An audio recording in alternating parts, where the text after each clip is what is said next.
మనం మేడపై fish pond ఏర్పాటు చేసుకోవాలన్నప్పుడు మనకి ఇంట్లో ఉన్నటువంటి రిపేర్కి వచ్చిన ఫ్రిడ్జ్ మనం ఎక్స్చేంజ్కి పట్టుకెళ్ళినప్పుడు వాళ్ళు రూ. 500 1000 మనకి ఇస్తున్నాడు.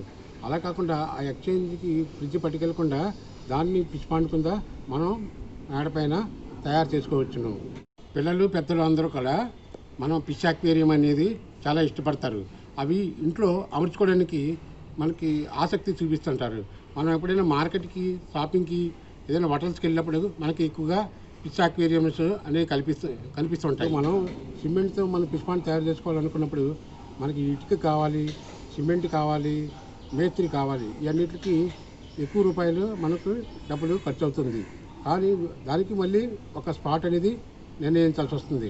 అలా కాకుండా మనం రిపేర్కి వచ్చిన ఫ్రిడ్జ్ని మనం ఫిష్ పాండ్ కింద తయారు చేసుకున్నప్పుడు మనకి ఏ మూల కావాలంటే ఆ మూలకి ఈ ఫిష్ పాండ్ని జరుపుకోవచ్చు, పట్టుకెళ్ళి అక్కడ పెట్టుకోవచ్చు. అది ఎలాగనేది మీకు ఇప్పుడు చూపిస్తాము. రిపేర్కి వచ్చిన ఫ్రిడ్జ్ దీన్ని ఒక డ్రైన్ పాయింట్ ఇక్కడ ఉంది మన కిందని. దీన్ని పిఓపి ద్వారా మనం బ్లాక్ చేసేసి దాంట్లో పెట్టినట్టయితే ఈ డ్రైన్ అయిపోతున్న వాటర్ అంతా కలిపి బయటికి వెళ్లకుండా దాన్ని బ్లాక్ చేయొచ్చు. ఈ విధంగాను ఆ విధంగా మనకు డ్రైన్ పాయింట్ అనేది మనం బ్లాక్ చేసాం. డ్రైన్ పాయింట్ మనం ఇప్పుడు సెట్ చేసుకున్నాం. ఇక్కడే మనం సెట్ చేసుకున్న తర్వాత దాన్ని వాటర్ మనం ఫిల్ చేయాలి. ఫ్రిడ్జ్ని వాటర్తో ఫిల్ చేసిన తర్వాత ఒక నెట్ అనేది దానిపైన అమర్చుకోవాలి. ఫ్రిడ్జ్ యొక్క మన క్యాప్ డోరు మనకి ఎండ వానల నుంచి కూడా మనకి సేవ్ చేస్తుంది. ఎందుకంటే మనకి ఎండ వచ్చినప్పుడు వాన వచ్చినప్పుడు కూడా మనం వేరే ప్లేట్ అడ్డు పెట్టుకొని ఈ ఫిష్ డోర్ని మనం ఇలా మూసుకోవచ్చు.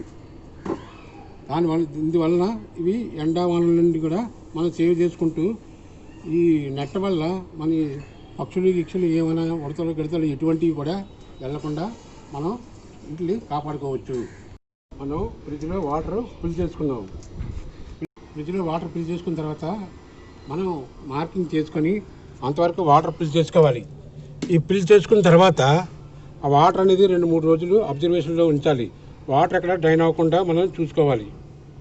తర్వాత మన మార్కెట్ నుంచి కొనుక్కొచ్చినటువంటి చేపలు మనం ఇక్కడ చిన్న బకెట్లో వేసుకున్నాం. వీటిని మళ్ళీ తీసి మనం ఫ్రిడ్జ్లోకి ఫ్రిడ్జ్లోకి మార్చుకుంటున్నాం. మనం బకెట్లో ఉన్నటువంటి చేపలని ఫ్రిడ్జ్లోకి మార్చుకున్నాం.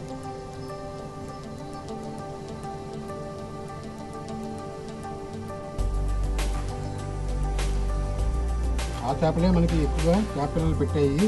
మనకు అందమైన ఫిష్ పాండ్ తయారైంది. మీరు చూసి ఆనందించండి.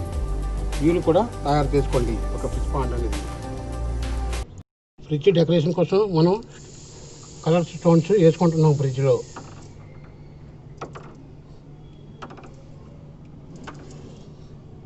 ఇవి ఆక్సిజన్ స్టోన్స్ అని కూడా అంటారు. ఓపెన్ ఎయిర్లో ఉండడం వల్ల దీనికి ఆక్సిజన్ మిషన్తో పని లేదు. ఎక్కువ ప్లేస్ ఉండడం వల్ల ఇవి స్వేచ్ఛగా తిరుగుతున్నాయి.